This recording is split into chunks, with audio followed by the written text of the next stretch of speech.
In this video, I would introduce you to procedures and persons of a court registry. Let's begin with cause lists. A cause list is a list containing list of matters to be urged before a particular court on any given day. Normally, no matter is taken up unless it is included in the cause list or is otherwise taken on board by the court for the purposes of giving any directions or passing any orders.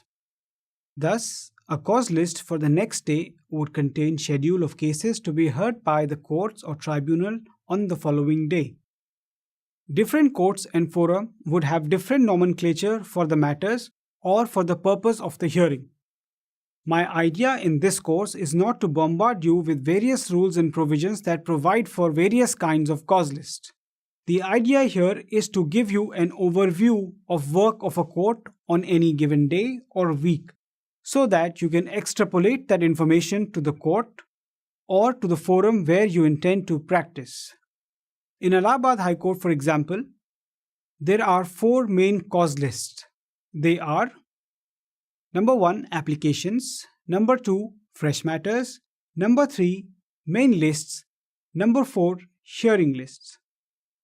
As a rule of thumb, you can take it that all of a court or tribunal's work as indicated in the cause list would be divided in the above categories. In the Supreme Court, for instance, on any given day, you would have the following 2 lists. Daily cause list containing fresh matters, applications, after notice matters for admissions.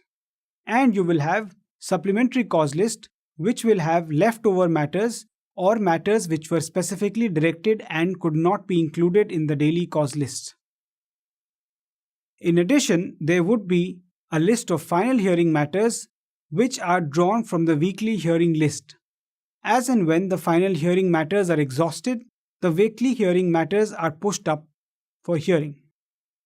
If you look at the Supreme Court Rules 2013, you would find technical descriptions of the nature and kind of cause lists. But my idea here is to give you a practical approach to understanding the list system and the various constituents. In addition to being a schedule for court's work, cause lists also serve as notice to the advocates concerned that he or she must be ready for his work. In Swarth Mahto versus Dharmdeo Narain Singh, 1972, 2 Supreme Court cases 273, the Supreme Court clarified that when an advocate examines the cause list, he is generally not guided by the numbers of the case, but by his name appearing against the case. If the name of the advocate who appears in the case is not shown, there would be good reason to think that he had no notice of the case being posted for hearing. Therefore, when an application is later made by the parties who were not heard because of the name of advocate not having been shown, it would be exercise of sound discretion if an opportunity of hearing is granted to such a party. It follows that if your name is printed in the cause list, it is deemed that you have notice that your case is listed and that it would be taken up for hearing. You have no reason not to be ready in that case.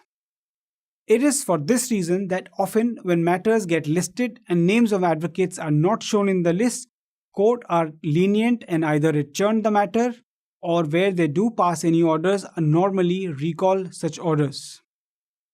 About half a decade ago, when digitization had not gripped the judicial system, cause lists used to be printed and delivered to every lawyer for their office to manually examine which matters of theirs were listed. Of course, now our life is much easier, as you could just do Ctrl F in the list to see if your name figures in it. Alternatively, you could also use one of the case management softwares to keep track of your cases. I have used ProVakil and Libra and would recommend both of them to you.